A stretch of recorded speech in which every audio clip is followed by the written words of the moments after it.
Hey guys, welcome back to my channel. तो आज मैं आपको एक्सप्लेन करने वाली हूँ बिल्कुल ब्रांड न्यू ड्रामा जो कि है ट्विंकलिंग वाटरमेलन। तो ड्रामा एक्सप्लेन करने से पहले अगर आप हमारे चैनल पे नए आए हो तो जल्दी से सब्सक्राइब कर लो, क्योंकि इस चैनल पे हम लोग रिव्यू करते हैं के ड्रामा, सी ड्रामा और मूवीज को। तो चलो स्टार्ट करते हैं अपने के ड्रामा को। ड्रामा की स्टार्टिंग में हम लोग देखते हैं अपने मेन लीड और उसके भाई को। तो हमारे मेन लीड का नाम है हा यन गिल और उसके भाई का नाम है हा युन हो। ड्रामा के फर्स्ट में हम लोग देखते हैं कि ये दोनों भाई एक कैफे में खड़े थे, जहाँ पे कैफे के एम्प्लॉय इन दोनों से उनका ऑर्डर मांग रहे थे, बट ये एक दूसरे को देख रहे थे और कैफे के एम्प्लॉय सोच रहे थे कि क्या पता ये फॉरेनर हो। यहाँ पे दोनों एम्प्लॉयज ने अपने मैनेजर को बुलाया, जहाँ पे मैनेजर ने टूटी फूटी इंग्लिश में इनसे पूछने की कोशिश की कि ये क्या लेना चाहते हैं, बट ये सारे एम्प्लॉयज देखने लगे इन्हें कि ये साइन लैंग्वेज में बात कर रहे हैं, मतलब ये शायद बोल या सुन नहीं सकते हो। तो जहाँ पे थोड़ी देर डिस्कस करने के बाद हमारे मेन लीड हा यन गिल ने अपना ऑर्डर दिया और अपने भाई का भी ऑर्डर दिया। तो इस सिचुएशन से हमें पता चलता है हा यन गिल और युनहो जो एक दूसरे के भाई है, और युनहो जो हा यन गिल का बड़ा भाई है वो बोल नहीं सकता और ना सुन सकता है। तो इसीलिए हमें इस सीन में दिखाया गया है कि ये लोग एक दूसरे से साइन लैंग्वेज में बात करते हैं कोई भी चीजों को डिस्कस करने के लिए। यहाँ पे ड्रामा आगे बढ़ता है और हमें पास्ट के सीन दिखाए जाते हैं, जहाँ पे ये दोनों भाई छोटे थे और उनके मम्मी पापा को दिखाया जाता है, जहाँ पे फादर का नाम था वॉन यंग एंड मदर का नाम था योंगी। यहाँ पे हमें दिखाया गया कि ये लोग दोनों भी ना बोल सकते और ना सुन सकते और साइन लैंग्वेज में बातें करते थे। यहाँ तक कि ये लोग दोनों रेस्टोरेंट भी चलाते थे, जहाँ पे इनके दोनों बच्चे इनकी हेल्प किया करते थे। यहाँ पे हम लोग देख सकते हैं कि इस पूरी फैमिली में हा यन गिल ही है जो सुन भी सकता है और बात भी कर सकता है, इसीलिए ये बहुत ज्यादा हेल्पफुल है उसकी फैमिली के लिए। यहाँ पे वो बुरे लोगों से भी अपनी फैमिली को बचाता है, जहाँ पे लोग बहुत ज्यादा गलत उन्हें बोलते हैं, वहाँ पे वो उनके लिए स्टैंड करता है। तो हम रात का सीन देखते हैं, जहाँ पे हम लोग देखते हैं कि ये लोग छोटे से घर में रहते थे जिसमें सिर्फ और सिर्फ एक कमरा था। वहाँ पर स्नोफॉल हो रही थी रात को और ये पूरी फैमिली मिलकर स्नोमैन बनाने लगते हैं रात को बाहर निकलकर।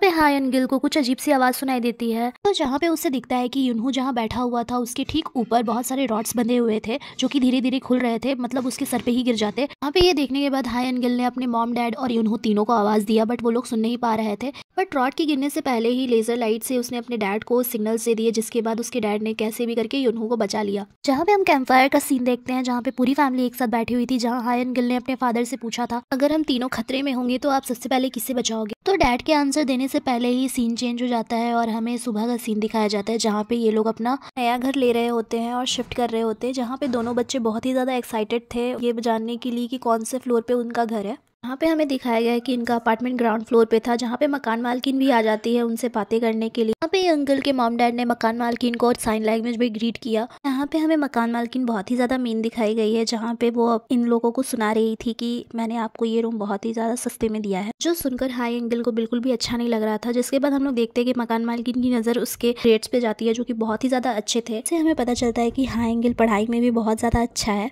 जिसके ग्रेड्स देखकर मकान मालकिन शॉक हो रही थी। उसके बाद हम लोग घर का सीन देखते हैं, जहाँ पे पूरी फैमिली मिलकर घर को अच्छे से सजा रही थी। वहाँ पे हम हंग्युल की मॉम को देखते हैं जो कि बहुत ही अच्छी आर्टिस्ट थी और अच्छा ड्राइंग करती थी। तो यहाँ पर हम लोग देखते हैं कि ये पूरी फैमिली नए घर में आकर बहुत ही ज्यादा खुश थे और ये लोग बहुत ही ज्यादा इंजॉय कर रहे थे नए घर को। तो हमें यहाँ खाने के सीन दिखाया जाता है, जहाँ पे हंग्युल के पेरेंट्स उसे बोल रहे थे कि इन्हों को छोड़कर कहीं मत जाना, क्योंकि वो लोग देर रात तक काम करने वाले थे, इसीलिए वो इन्हों और यंगल को एक साथ रहने की सलाह दे रहे थे। उसके बाद दरवाजे की घंटी बजती है और वहाँ पे मकान मालकिन का बेटा आया होता है जो उसे खेलने के लिए बुला रहा होता है। बेसिकली वो इंगुल को खेलने के लिए बुला रहा होता है क्योंकि उसकी मम्मी ने उसे कहा था। लेकिन जब इंगल ने युनहो के बारे में पूछा, बट वो कहता है कि उसे युनहो के साथ नहीं सिर्फ इंगल के साथ ही खेलना है। जिसके बाद वो लोग बाहर जाते हैं। यहाँ पे इंगल को एक पुरानी गिटार की शॉप दिखती है जो कि उसे बहुत ज्यादा अच्छी लगती है, जिसके बारे में मकान मालकिन का बेटा और उसके सारे दोस्त कहते हैं। यहाँ पे जो एक अंकल रहते हैं वो एंकल मॉनिटर पहनते हैं जो बच्चों को खाते हैं, जिसे देखकर वो लोग सारे लोग भाग जाते हैं। इंगल को उनके बातों पे विश्वास नहीं होता है क्योंकि वो अंकल उससे बहुत ज्यादा हम्बल दिखते हैं। यहाँ पे हमें प्ले स्टेशन का सीन दिखाया जाता है, जहाँ पे मकान मालकिन का बेटा और उसके सारे दोस्त इंगल के साथ खेल रहे थे। इंगल को उसके फादर का फोन आता है, जहाँ पे उसके फादर कहते हैं कि इन्हों के पास वापस लौट जाओ क्यों इन्हों अकेला है घर पर। उसके बाद इंगल अपने घर जाने के लिए तैयार हो जाता है, जिससे ये सारे लोग अपना गेम हार जाते हैं। तो इस सीन में हमें मकान मालकिन के बेटे को भी इविल दिखाया गया है।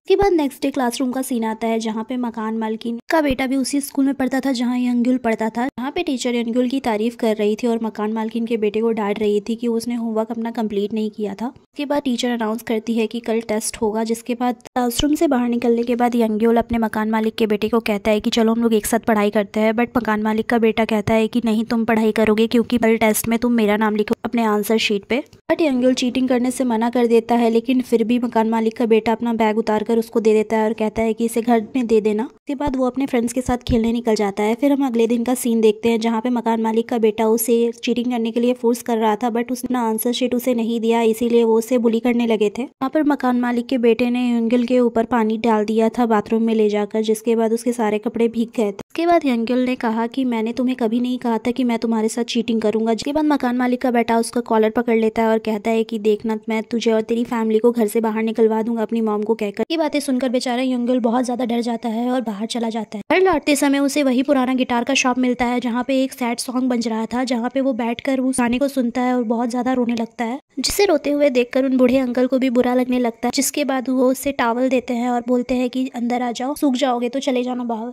इसके बाद यंगल उस गिटार शॉप के अंदर चला जाता है जहाँ पे बहुत सारे गिटार्स रखे होते हैं और वो अंकल भी अपना पैर उठाकर दिखाते हैं कि देखो मेरे पैर के पास कुछ भी नहीं लगा है, और वो कहते हैं कि तुम्हें मुझसे डरने की कोई ज़रूरत नहीं है। जिसके बाद उसे वो हॉट चॉकलेट पीने के लिए देते हैं और कहते हैं अगर तुम पुलिस से डरोगे तो तुम्हें वो और डराएंगे। तो बच्चे बहुत बदमाश है और पूरा मोहल्ला उनसे बहुत ज़्यादा परेशान है, तो उन बदमाशों से तुम्हें डरने की कोई ज़रूरत नहीं। जिसके बाद यंगल ने उनकी बात मानी, उनके दिए हुए हॉट चॉकलेट के लिए उसने थैंक यू बोला। जिसके बाद वो अपने घर जाने वाला था। उसके घर जाने से पहले ही उन अंकल ने कहा कि अगर तुम्हें गिटार सीखना है तो तुम मेरे साथ आ सकते हो सीखने के लिए, मैं तुम्हें सिखाऊंगा। जिसके बाद हम लोग रात का सीन देखते हैं, एक बुक से गिटार का कॉर्ड सीख रहा था। उसके बाद हम लोग सुबह का सीन देखते हैं, सारे पुलिस अभी भी उसे परेशान कर रहे थे, लेकिन वो बिना हार माने रोज स्कूल के बाद उस अंकल के पास गिटार सीखने जाता था। वहाँ पे उन अंकल ने उसे एक धुन सिखाई जो कि एक पुराने बैंड की थी, लेकिन वो बैंड का बारे में किसी को नहीं पता है कि ये किस बैंड की है, लेकिन एंगल को ये धुन बहुत ही ज्यादा अच्छी लगी थी। फिर हम लोग सीन देखते हैं जहाँ एंगल मकान मालकिन के पास जाता है और पूछता है कि क्या आप हमें बिना लीज दिए निकाल दोगे, जहाँ वो बोलती है कि तुम्हें किसने बोला कि हम तुम्हें निकाल रहे हैं। जहाँ एंगल कहता है कि नहीं, मैं तो यहाँ पे बस पूछने आया था, लेकिन वैसे कोरिया में एक लॉ है, जब तक लीज के पैसे नहीं खत्म होते तब तक आप हमें निकाल नहीं सकते। तो सुन के मकान मालकिन बहुत ज्यादा शॉक हो जाती है और पूछती है तुम हमें धमकी तो नहीं दे रहे हो। उसके बाद यह तो तय था कि उसे पुलिस से डरने की कोई जरूरत नहीं है, क्योंकि उसे कोई नहीं निकालेगा उसके घर से। लेकिन फिर भी मकान मालकिन का बेटा और उसके दोस्त उसे परेशान करते थे, लेकिन फिर भी वो हार नहीं मानता और हर रोज स्कूल के बाद गिटार सीखने उस अंकल के पास जाता था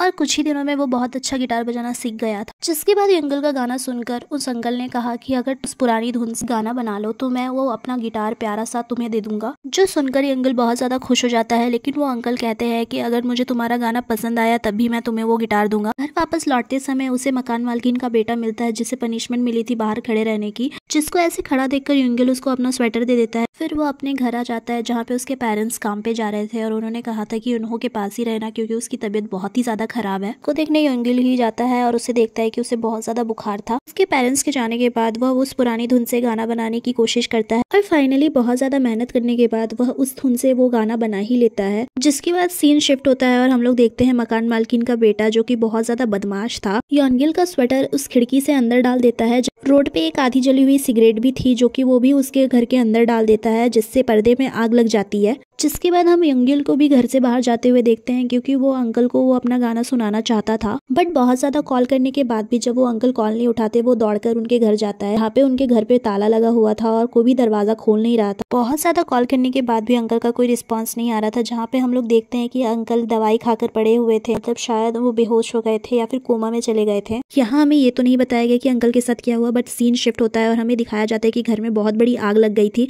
जहाँ पे यूनहो घर में ही फंसा हुआ था। जहाँ पे फायर ब्रिगेड के लोग आते हैं और आग को कंट्रोल करने की कोशिश करते हैं और यूनहो को बचाते हैं। जहाँ पे मकान मालकिन और मकान मालकिन का बेटा भी वहीं पे खड़े थे, जहाँ पे यूनहो और यंगल के पेरेंट्स भी आ जाते हैं और वो लोग बहुत ज्यादा डर जाते हैं आग देखकर। जहाँ पे यंगल के फादर कहते हैं कि मेरे दोनों बच्चे अंदर फंसे हुए हैं, प्लीज मुझे जाने दो, मुझे अपने दोनों बच्चों को बचाना है। लेकिन हम लोग देखते हैं कि यूनहो बाहर आ जाता है फायर ब्रिगेड के आदमी के साथ। यूनहो को देखने के बाद यंगल के फादर को लगता है कि यंगल अभी भी आग में फंसा हुआ है और वो बचाने के अंदर जिद करने लगते हैं। जहाँ पे फायरमैन कहते हैं आपके घर में सिर्फ और सिर्फ एक ही बच्चा था। जहाँ पे मकान मालकिन भी यंगल के पापा को बहुत ज्यादा समझाती है कि मत जाओ अंदर, सिर्फ एक ही बच्चा था वहाँ पे, बट उसके फादर नहीं मानते और वो आग में कूद जाते हैं और यंगल को हर जगह ढूंढने की कोशिश करते हैं। यहाँ पे हम बाहर का सीन देखते हैं जहाँ पे यंगल घर आ जाता है और उसकी मॉम उसे बहुत ज्यादा डांटती है और कहती है कि तुम बाहर क्यों गए थे, हमें लगा कि तुम अंदर हो इसीलिए तुम्हारे पापा तुम्हें ढूंढने के लिए गए हैं। ये सुन के उसे अपनी गलती का रियलाइज हो गया था। उसके बाद पास्ट का सीन दिखाया जाता है जहाँ पे उसके फादर ने उसको एक आंसर दिया था जब उसने पूछा था कि आप हम तीनों में से किसको बचाओगे? के पापा ने उससे कहा था कि मैं सबसे पहले तुम्हें बचाऊंगा,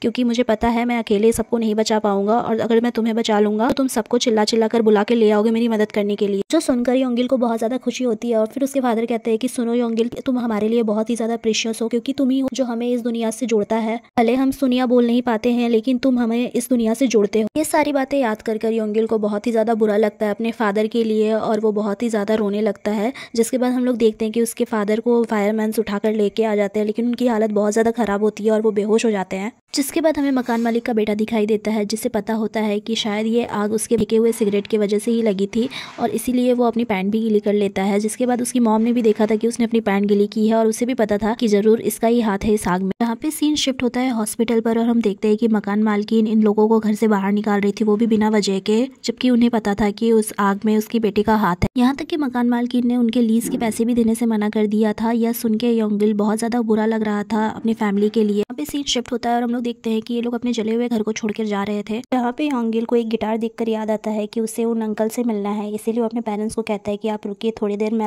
अपने एक फ्रेंड को बाय बोलकर आता हूँ। जैसे ही योंगिल उन अंकल के शॉप तक जाता है, वहाँ पे देखता है कि वहाँ पे उनका फ्यूनरल चल रहा था, जिसे देखकर उसका ब्रेकडाउन हो जाता है और वहाँ पे ये रोने लगता है। यहाँ पे एक लेडी और उनकी डॉटर भी आ रहे थे, तो उस लेडी की डॉटर ने भी योंगिल को रोते हुए देखा था। फिर सीन शिफ्ट होता है और हम देखते हैं कि योंगिल और उसकी फैमिली दूसरी जगह शिफ्ट हो जाते हैं। तो यहाँ सीन शिफ्ट होता है और 6 साल बीत जाते हैं, और इस गिटार शॉप के जगह हम बड़े से घर को देखते हैं, जहाँ पे एक लेडी और उनकी डॉटर फिर कार से उतरती है और कहती है कि आज से हम लोग इस घर पे रहेंगे। यहाँ पे हम उस लेडी की शक्ल तो देख पाते हैं, बट उनकी डॉटर की शक्ल नहीं देख पाते। So that's it for this episode. अगर वीडियो अच्छा लगे तो लाइक और शेयर जरूर करें, और नेक्स्ट पार्ट के लिए